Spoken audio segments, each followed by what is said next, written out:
Good to see you this morning, Jeff.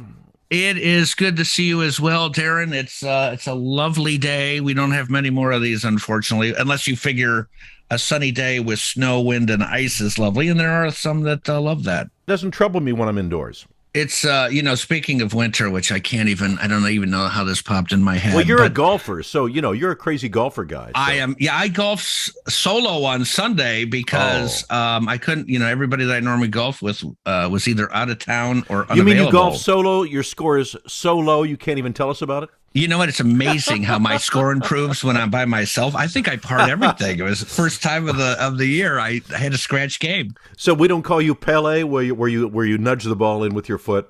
That's right. No. It's winter rules because there's leaves falling now. Oh, so of course. If I have a leaf in the way and it hits a leaf, that's Got to improve your lie. Yeah, improve my lie a little bit. But you know what reminds me about winter, and I don't know why I just thought of this. So have you ever purchased?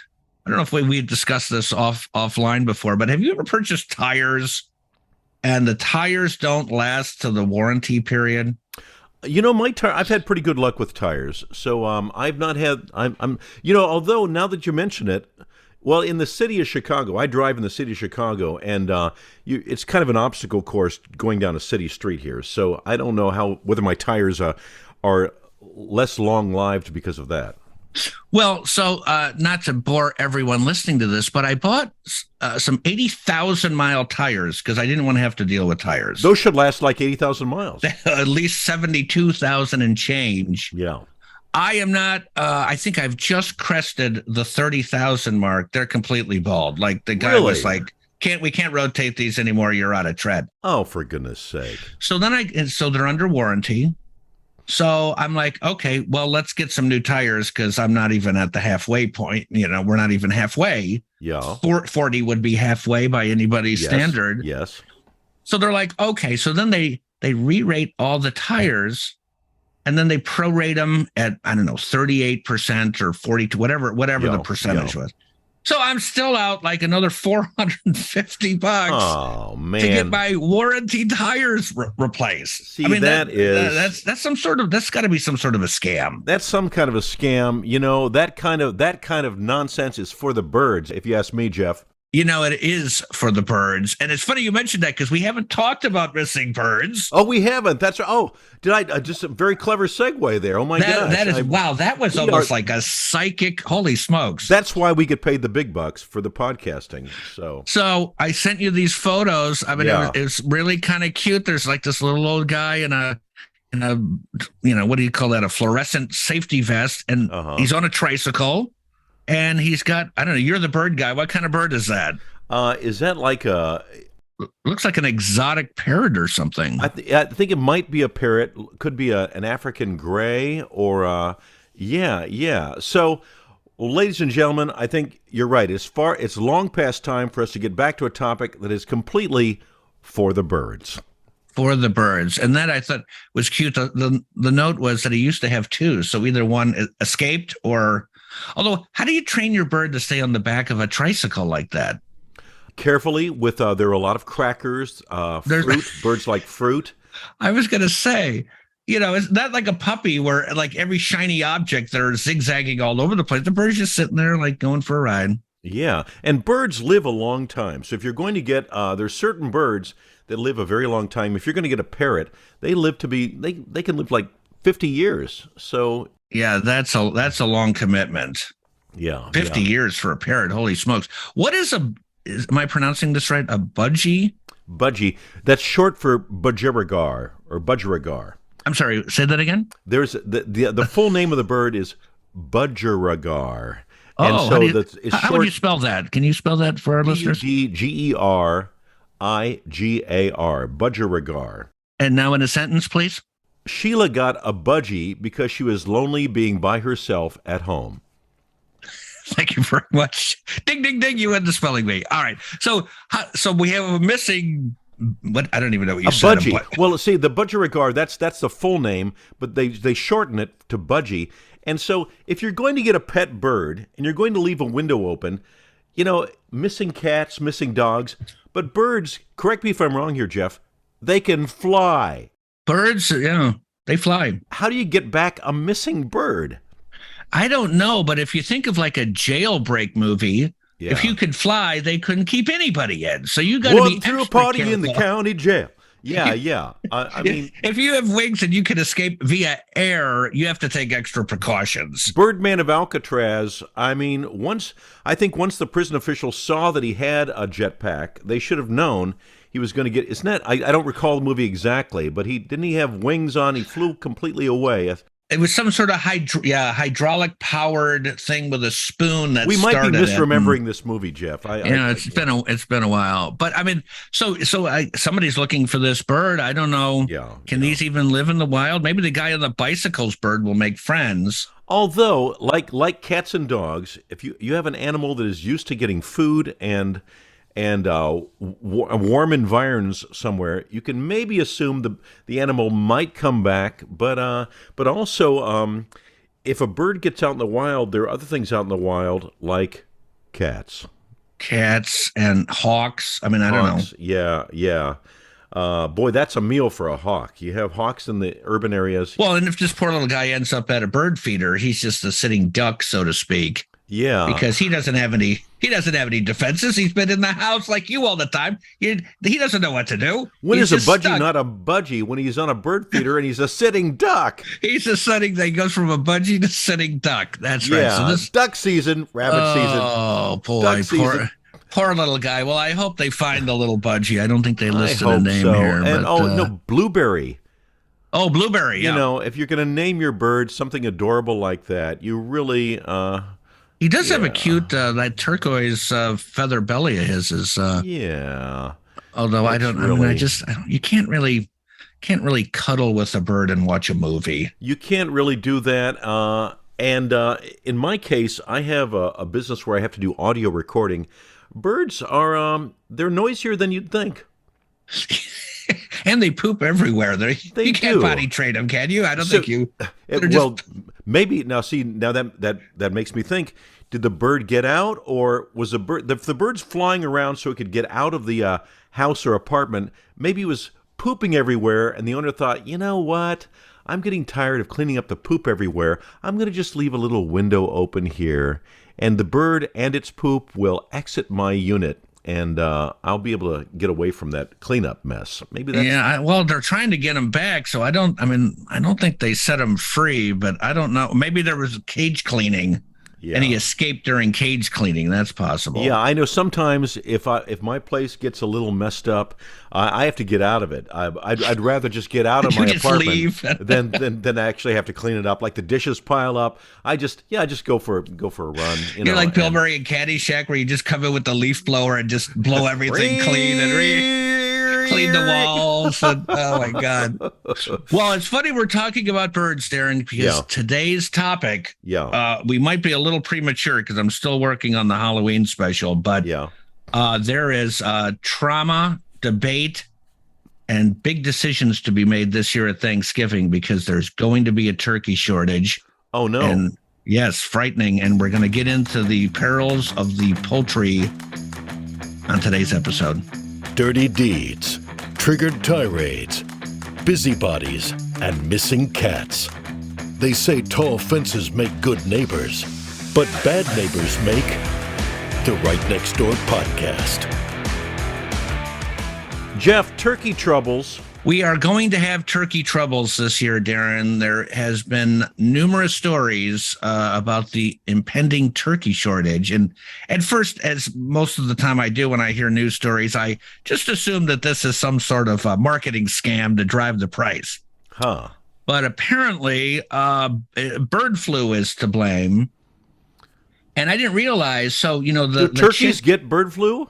Turkeys get bird flu, and what happens is, and this I didn't realize until I started getting in the weeds on this, that if you're a chicken farmer, so if you've got egg hens or meat chickens, if the turkeys get bird flu, you gotta extinguish your entire flock. It's like hoof and mouth. Right. It's like hoof and mouth. Everybody's got to go. So a lot of the chicken and egg producers don't want to get into the turkey thing because there's been a lot of turkey. And I think I read, wait, hold on. What? It was it was in the millions of turkeys that died. Hold on. Let me see. Wow. Now you can see that's a lot of turkeys. If they have to kill them, can we eat a few of them after we kill them? I don't know. I mean, so what happens if I don't know what happens if you eat a turkey that's got turkey flu? I mean, turkey flu. Do you get that? Can you catch diseases from the turkey by eating the turkey? My suggestion is you don't want to eat diseased meat of any kind, but I mean, any diseased meat. Come on, aren't there certain diseased meats that are okay? I mean, we eat cheese that's moldy. You have Roquefort cheese. What the hell? Yeah, that is true. I don't know, but there was some pricing. So in 2019, these are wholesale prices for frozen birds. Yeah. 2019, $89 a pound. Yeah. 2020, during the peak of COVID, $1.07 a pound. Wow. 2021, we're up to $1.23 a pound. Yeah. And so I'm assuming the 2022 number, if it's anything like the housing market, is going to be $27.50 a pound. Okay. Well, we have certain habits as people, as Americans. We're used to, because we want to be just like the earliest days when the pioneer people came to this land, and the Indians, the Native Americans, helped them with turkey and sweet potatoes and green beans with potato chips on top back in the day. And wait, did they have those French's onion things? Yes, those straws? The Native Americans are the people that had the French's onions on top of their green bean casserole. So we want to hold true to our American traditions, Jeff. And so it's going to be very, very difficult. The turkey, the Native Americans didn't have pizza on Thanksgiving. It's that we can't go crazy here. Yeah, I don't know. Well, we've already started this debate in our house because some people like turkey more than others. Wait a minute, Jeff, you better not. What are you saying? Well, why do you hate America? If you're going to go against the turkey tradition. Do you remember the Charlie Brown episode where they didn't have turkey? So I think like Snoopy and Woodstock were making like toast and popcorn and all that. And then I think Lucy shows up and she's like, "What the heck is this? Where's the turkey? This is not Thanksgiving dinner." Woodstock, the little yellow bird, Woodstock is a bird. So he could have been part of the meal. He was too tiny. It was like a fish that's too small. You got to throw him back. Yeah, but turkeys, and we're talking about neighbors here, Jeff. So what we're going to be hearing about, maybe on a future podcast, is frozen turkey rustling. So if there's a shortage of anything, people are going to be sneaking into households, going to be breaking into cars. They're going to see a turkey on the back seat of an automobile, and there's going to be some damage. And then while they're at it, they might as well steal the catalytic converter as well. Right. I wouldn't leave a turkey out given the present circumstances. But here's my question. Do you substitute? I mean, I don't know. They don't have the price listed on the couple of stories that I read for what it's going to be, other than more than usual. So let's just say turkey starts approaching, I don't know, a nice pork roast or a standing rib. Well, it won't hit standing rib roast rates, I wouldn't think, because then everybody's going to go standing rib roast. Because I would, even though I enjoy my turkey once a year, a standing rib roast, if I had the option. Well, if you're going to do a substitution, Jeff, remember you always have the option of tofurkey. Yeah, no, that I don't think would. You form whatever meat product you had when you were a kid, you form it out of soy and make it look sort of like that, and then drink a lot of holiday wine, so you don't even know what you're tasting. And right, then just drink a bottle of scotch. And then, it looks like a turkey. Looks like a turkey to me. Give me a leg. It's falling apart. What's going on? There's no bones. I don't care. Happy Thanksgiving. So I don't know. I mean, look, ham. What about ham? Could you have ham? Well, see, here's the dilemma, because at Christmas we have ham, and then your spread is too close. You can't, eat Easter, Christmas. So, I mean, I guess you could, because I always make split pea soup out of the ham bone. Oh yeah, which is, I could probably sell and market it. It's just that good. Well, I had a frozen turkey breast in my freezer for, I'm not going to say how long it was there. It was there for a while. and I cooked it. A season or two, shall we say? A season or two, and I cooked it, and it was all right. It was edible, and so maybe there are frozen products, whether they're turkey breasts or whole turkeys that have been frozen, and they're going to soften the blow of there not being fresh birds in the market. Yeah, I don't know if this is specific to frozen. I mean, to fresh rather, and you can get the frozen ones. I think last time I was at Costco, I saw some frozen ones. They're probably all gone by now with these reports. It's like the toilet paper. People are buying 4 turkeys. Well, so Jeff, let me get this right. So in your household, there's a tradition of going out and killing a live bird with an axe. Is that why you're so appalled by the lack of turkeys in the market? Because you used to go out, cut down your Christmas tree every year, right? So it's the same axe, but here's the problem. If you incorporate the price of gasoline and the cost of the bird, now I'm definitely into a standing rib roast. So when you're driving out to where you're going to kill the turkey, right? And then cleaning the blood out of the back of your car. There's a lot involved here. It's really because you always have to make sure all your taillights are working because then you got a lot of explaining to do. Yeah. So, excuse me, sir. Do you know why I stopped you? There appears to be blood spatter on your truck. Blood spatter. There's rivulets of blood leaking out of the back seat of your car as you're going down the highway, sir. So, good Lord. Yeah, I mean, I don't know. So, I mean, do you like turkey? I like turkey. I like turkey. Although for years when I was a kid, we'd go over to my mother's cousin's house, and there's a way of cooking a turkey so that you leave it in the oven long enough so that the breast of the turkey is powdery dry. It's like you put your fork into it and you lift it into your mouth. You might as well be lifting a spoonful of talcum powder. Yeah, it's just the driest breast of turkey. And you could dry out a turkey breast. So you could. It's just the most terrible thing in the world. You have to like soak the entire plate in gravy to be able to even choke it down. Yeah, that's and I've gotten better, or I should say, my wife has gotten better over the years is protecting that meat because it's so hard because you don't want to have a slightly underdone, bird, and so the breast obviously gets cooked the fastest. Don't want to poison yourself, and then when we were growing up, there wasn't the internet. Was there the butternut hotline? There's a hotline for people that are cooking turkeys. And butterball, not butternut's bread. Butternut is bread. The Butterball hotline, and those people are the unsung heroes of the holiday season. Yeah, we do it. We have a whole thing where we net it in I don't know, what do you call that, a butcher's cloth or whatever, and then we baste it with a champagne butter thing. I mean, it's really delicious, and the stuffing is always better because it's in the bird. So now I'm glad to hear that. At least you're not those people that blow up entire neighborhoods by doing the deep fryer in the backyard. I mean, you drop a turkey into a deep fryer, and it's the best, but it's the best way to do it. It's the most tender. It's so juicy. You got to deep fry your turkey. Of course, if you do it the wrong way, you can blow up your house, and there can be a fire. You could burn down your entire neighborhood because you wanted to have that deep fried bird, baby. Yeah, well, I think that happens when. I mean, you would think in this day and age, like you'd have more than 2 brain cells in your head that you can't put a frozen bird in scalding hot, bubbling oil. That's just like that's a bomb waiting to happen. But people do it. Hello, Butterball Hotline. Wait, you say your house is on fire, ma'am? Why is your house on fire? Okay, you tried to deep fry your bird. You're kind of calling me a little late in the process, ma'am. Your house is on fire now because your bird exploded. The Butterball Hotline cannot help you with that. Perhaps you should call 911 at this point, ma'am. Yeah, and then it's like, well, what if my bird is half frozen? Then you get half of an explosion. Partially frozen. It has to be completely thawed, ladies and gentlemen. Otherwise, you will have an explosion.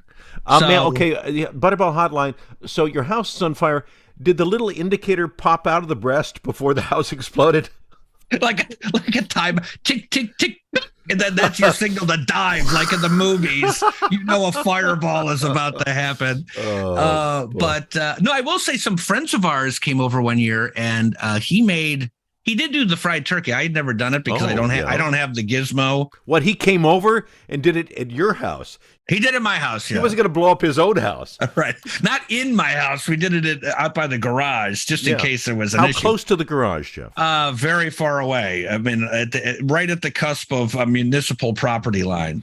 Because I figured the fire trucks could get there faster if they were if there was no obstruction. But I got to tell you, it turned out really good. Like the skin was amazing. But it was, in my opinion, and I know people love these things, in my opinion, it was a lot of work. Yeah. And it ended up tasting like fried chicken because it was fried. Yeah. So it just wasn't, I mean, it was delicious. I would do it, again. And then you have the fryer, you have all that oil, and you throw that down into the sewer, and in the you wonder what the municipal water's like after everybody throws away their... For the record, we did not put the oil down the municipal sewer. You didn't throw it in the sewer? No, my God, no. You got to put it back in you got to let it cool overnight, and then you pour it back into these giant 5-gallon drums that it comes in. Okay. And then you hermetically seal it. And then I think we threw it away. That sounds like a heck of a lot of trouble. So I'm having ham. I'm having sliced ham sandwiches. That's an end to it. Well, see, so here's what we're debating. We're debating turkey. Yeah. I have thrown out the idea of Cornish hens, which are delicious. Can't really stuff them because they're too small. Just make sure, because we're just as an audio podcast. Cornish hens, not cornichon. Cornichon are the little pickles. Yeah, no. Cornish hens. Tiny hens. Baby hens. Okay. Baby, I call them they look like little baby chickens. You monster. You're eating baby chickens. It's the veal of the chicken. That is. Jeff, this is monstrous. This is almost like eating a parrot, but we started this conversation talking about budgies. I know, that's parrots, and But I love grill. I used to grill the beer can chicken, which is good. Man, the Cornish hens, they're faster. They crisp up faster. Yeah. And the problem with a lot of the chickens now is they're like Frankenstein. Like I tell my wife, if the breast is the size of a turkey breast, do not buy the chicken because it's too tough and farm-raised fowl, Jeff. I mean, you have thousands and thousands of animals in conditions that are, you just wouldn't want to live in it. They're in foul conditions. And so, but you're right. The birds, the breasts of these animals, how do they even? Crazy big. And I get maybe the birds are just raising bigger birds, but I don't like them. That one, that's why I've kind of gravitated now to Cornish hens. Well, Cornish hens, that's a good idea. If we have a recipe for Cornish hens, you might find it on our connected to the notes in our podcast. That's an option. We've got pork roast. That's another option. Oh. But again, these are not the American way, the candied sweet potatoes that the Native Americans. We still have all of that stuff. There's going to be the beans and the sweet potatoes and the stuffing. It's just the meat's going to be substituted. So I don't know. Is that weird? It might be Jeff, weird. When the Native Americans were lying on their couches, watching football, falling asleep watching football back in the day, I don't think they predicted that America would come to a place where they didn't have turkeys available. So that's it's kind of a shame. I just think where are we going as a nation, Jeff? I don't know. And pursuant to our discussion earlier, we were talking about the funniest sitcom episode ever, quite possibly, was that turkey episode at WKRP where we were talking about this offline. There was a wonderful sitcom called WKRP in Cincinnati, and there was an episode where, radio stations are always doing these crazy promotions. Well, they had this great idea to drop turkeys, to give turkeys to people, and they're going to drop turkeys out of airplanes. No, out of a helicopter. Ladies and gentlemen, if you don't know this, turkeys are flightless birds. So if you drop a live turkey out of an airplane, that's a horrifying turn of events. One of the funniest ever. And I can't remember the GM's name, but he's like, as God is my witness, I thought turkeys could fly. It was played by Gordon Jump. Gordon Jump was Yeah. What was his character name though? I can't, Mr. something or other. I can't remember. It's too far back. Oh, just terrible, terrible thing. So these turkeys hitting the ground and And if you little kids seeing horrible massacred birds, it was a dreadful turn of events. In a perfect world, there's a shortage of turkeys, and they just start falling in around the environs, and maybe you don't have to go shopping. They just start, maybe they don't want to kill all these birds that are diseased. They just start dropping them out of airplanes, and then it's a decision we make. Do we pick up the deceased bird that has landed in our yard and cook it, or do we go to that ham or pizza or other Native American delight? Well, if your pennies from heaven situation doesn't materialize, I'm going to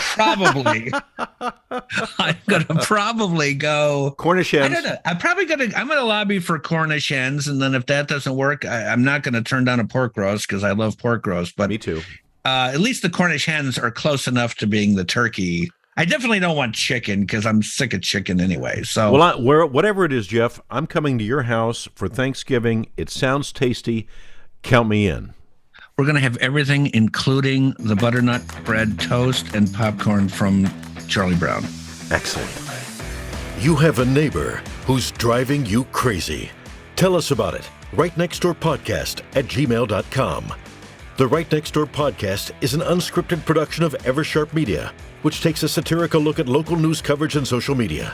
The material, views, and opinions expressed are not necessarily those of the talent, guests, or the production company. Celebrity voices impersonated, including this one.